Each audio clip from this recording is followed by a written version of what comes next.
투자하시는 분들이 그걸 잘 생각하셔서 이런 물건 무조건 좋아하지 말고 일반 물건보다 더 붙어 이렇게 배워갖고 써먹으려고 그런데 실익을 잘 따져봐야 돼요. 안녕하세요. 태양바람입니다. 여기는 경기도 고양시 일산 동구 성석동에 나와 있습니다. 508평이고요. 땅이 이 땅입니다. 이 땅인데 보시다시피 이렇게 건물이 올라가 있는데 자 용도는 확실치 않지만 높이가 4, 5m 보입니다. 2층도 마찬가지고요. 근생 정도로 보입니다. 공장은 아닌 것 같고요. 근생. 근생은 일종 근생이 있고 이종 근생이 있죠. 이건 제가 볼 때 이종 근생으로 냈을 가능성이 99%입니다. 일종은 주로 이제 판매점, 이종은 그 외 여러 가지 할 수 있죠. 심지어는 제조업을 할 수 있는 것이 이종이죠. 이종은 내가 볼 때 이종으로 냈을 가능성이 많다. 상가 구조는 아닌 것 같고요. 제조업 구조가 맞을 것 같아요. 상태를 보면은 철근을 빔을 썼죠. 빔을 썼는데 이게 보니까 30답을 썼어요. 30답이면 정사각형 30cm의 얘기잖아요. 2층 정도 높이를 예상해서 쓴 거거든요. 중간에 박은 빔은 아래로 길죠. 아래로. 이제 힘을 지탱하려고 이렇게 길면 안 되겠죠. 이게 높아야지. 힘을 쓰죠. 그렇게 진 거라 건물을 진 사람들은 뭐 제대로 건물을 세웠다고 할 수 있고요. 이거는 근생 제조업이라고 볼 때는 이 정도 공정은 50% 공정은 했다고 볼 수가 있겠습니다. 밑에 세면을 굉장히 두껍게 쳤죠. 세면이 뭐 거의 1m 다 되게 세면을 쳤어요. 저렇게 보면. 보통은 집을 질 때는 한 40점, 50점밖에 안 치잖아요. 공정, 하중의 무게를 견디려고 한 2m가량 축대같이 쌌죠. 한 튼튼하게 지려고 한 겁니다. 이 기반이 약간이라도 기울어지면 이 건물이 오래 못 가거든요. 제일 중요해. 평행을 맞춘다는 게. 이걸 맞추고 요지부동으로 오래 견디려면 방석을 높게 쌓아야 되거든요. 이건 제대로 한 거예요. 요거는 아마 이제 처리장, 하수 처리장을 만든 것 같고요. 전기선까지 뽑아놨으니까 50% 이상의 공정이 됐다.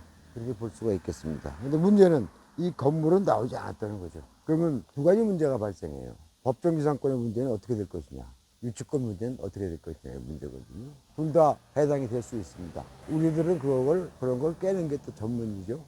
주변 환경을 보면 이게 서울 문산간 도로가 지금 막 놓여지고 있어요. 올 말이나 내년 초면 준공이 되는 서울 문산간 도로. 근데 요충의 도로라고 볼 수가 있어요. 교통상으로는 굉장히 좋고 2차선 도로에 붙어 있기 때문에 그 역시 좋다고 봐야 되겠죠. 그런데 좀 안 좋은 것 같기도 보이는 게 이렇게 자동차 폐차장이 있어가지고 좀 험해 보여요. 근데 우리도 뭐 제조업 용료로 쓴다면은 저 정도는 뭐 묵인할 수 있어요.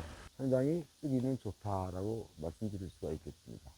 관건은 이것을 이 사람하고 어떻게 승부 보느냐. 우리는 뭐 이길 수 있겠나요? 이긴다는 게 뭐냐면 합의를 잘 봐서 우리가 이득을 끌어낼 수 있냐는 겁니다. 한마디로 이 건물을 이 사람이 사용할 수는 없겠죠. 우리가 땅을 사면 이 사람은 사용을 못해요. 그럼 이 빈 건물을 가지고 우리한테 뭘 내야 돼요? 토지에 대한 지료를 내야 되겠죠. 정확한 얘기는 지료는 아니라 했죠. 부당이득 청구권을 우리가 행사할 수 있다는 뜻이에요. 그럼 이 사람이 견딜 수 있겠나요? 여기서 10원도 안 나오는 건물을 가지고 우리한테 부당이득에 대한 청구권을 요청받는다면 안 주면 철거야. 그럼 철거를 당한다고 보면 이거 지금 내가 보니까 한 200평 대 바닥이 400평을 주려고 한 거 아니에요? 그러면 100만 원씩만 들었다 하더라도 한 4억 정도가 들어가는 돈이거든요. 4억 정도를 철거 당할 것이냐 아니면 뭐 우리한테 싸게 팔 것이냐 아니면 우리 땅을 다시 사갈 것이냐의 그런 관점에서 보시면 될 것 같습니다. 여기 성석동은 이런 공장의 쓸모가 상당히 많은 곳이기 때문에 우리가 이제 샀다고 했을 경우에 팔로도 큰 문제는 없을 것 같고 임대도 수월할 것 같아서 물건은 좋다. 단 이걸 어떻게 지혜롭게 푸느냐, 즉 유치권과 법정지상권을 어떻게 다뤄야 될 것이냐가 능숙한 사람들의 솜씨가 필요한 거죠.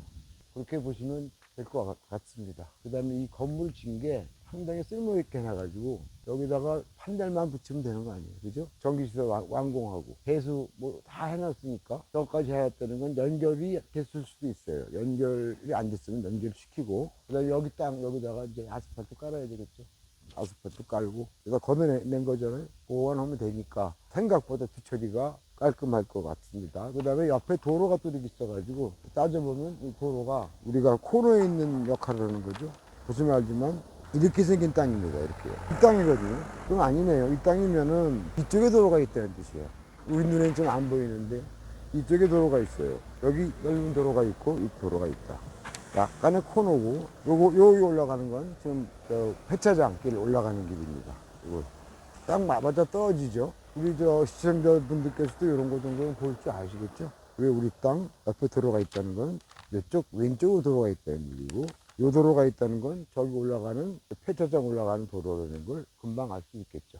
이런 거 아주 익숙해야 됩니다. 늘상 보던 사람은 쉬운데 이걸 처음 보는 사람은 방향도 몰라서 왔다 갔다 할 경우도 있어요. 그런 거는 공부하는 셈 치고 보고.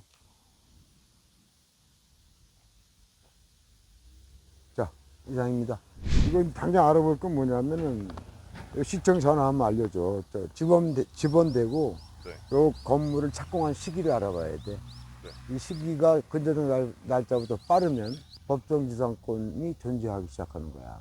근데 만약에 법정지상권이 존재하지 않는다는 얘기는 뭐냐면 근저당 이후에 졌다라고 치면 무조건 법정지상권이 없이 이게 철거를 당할 수밖에 없는 거지. 그럼 철거를 당할 위험에 처한 것은 유치권도 역시 존재하지 않는다는 그런 공식이 적용되거든. 그러니까 하나만 짚어보면 돼. 길 중에 뭐야?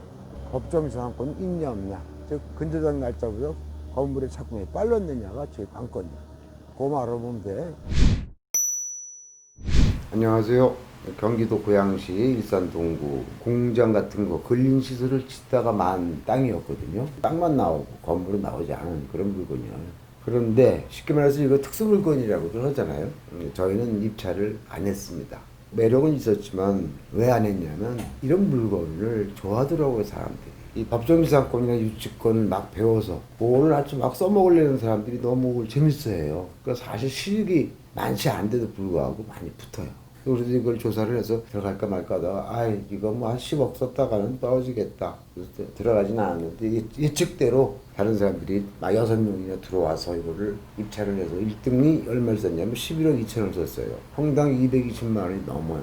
그럼 이걸 우리가 팔라고 볼 때 250 정도를 부동산에서 얘기를 하더라고요. 평당. 그러면 물론 한 30만 원 가깝게 남겠지만 평당으로 과연 그게 남을 것인가. 자, 우리의 목적은 뭐냐면 이런 물건을 좋아하는 분들을 잘 들으셔야 돼요. 목적이 뭐냐면 온건이 저 물건을 건물을 우리가 승계받는 거거든요. 근데 제가 많은 경험을 해봤지만 승계해줄 때 제대로 해주는 사람이 없습니다. 그 사람도 돈 들어간 거 아니에요? 땅 날린 것만 해도 억울한데 건물까지 날릴 입장에서 거의 발악적인 상태가 돼요.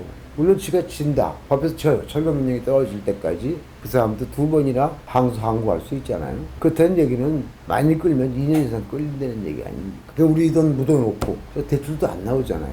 잘 들으셔야 돼요. 대출도 안 나오는 돈 생돈 11억 2천 박아놓고 2년 이상을 기다려야 된다는 뜻이야. 그럼 어떻게 되는 거야? 그때 가서 철거해라라고 했다 하더라도 우리가 또 철거할 겁니까? 아니잖아요. 철거하면 무슨 이득이 있어? 저 물건을 좋아하는 이유가 뭡니까? 여러분? 저걸 좋게 승계 받으려고 했던 거 아니야. 잘 안 된다니까 그게. 그래서 결국은 철거 명령이 떨어지고 나서는 저 사람도 약간 꼬리를 내리겠지만 그때 일이 저 사람은 대째라예요. 알아서 해라. 철거하려면 2년 동안 상대방도 공부를 많이 했어. 이 사람들이 지금 이거 철거할 마음이 없구나. 알겠어 모르겠어. 알아. 철거하면 자기도 손해야. 지도 손해야. 다 손해야. 돈 달라고 했죠. 4억 들었으면 최하 2, 3억 달라고 할 거 아닙니까? 그럼 우리는 어떤 실익을 봤어? 조금 더 싸게 산다는 거죠. 자, 결국 그래서 현재 돈이 220만 원 이상 들어갔는데 저걸 또 삽니다. 2, 3억 주고 사요. 근데 팔아야 돼요. 그때까지 과정이 어렵습니다. 그래서 남집 그렇게 많이 안 남을 것 같아서 10억 이상 쓰면 저희는 포기했던 물건이니까 오늘의 공부는 뭐냐면 2가지잖아요. 법정지상권과 유치권 이렇게 깰 수는 있는데 그 시간과 돈이 생돈이 바닥에 묻혀 있다. 그래서 이런 것은 앞으로는 내가 저한 땅 가치를 잘 보는 걸 연구하라고 했잖아요. 그런 어떠한 잠깐만 이론적에 접근하지 말고 실익을 따져보면 별거 아니다. 그래서 난 안 했다. 여러분 투자하시는 분들이 그걸 잘 생각하셔서 이런 물건 무조건 좋아하지 말고 일반 물건보다 더 붙어 있고 배워갖고 써먹으려고 그런데 실익을 잘 따져봐야 돼요.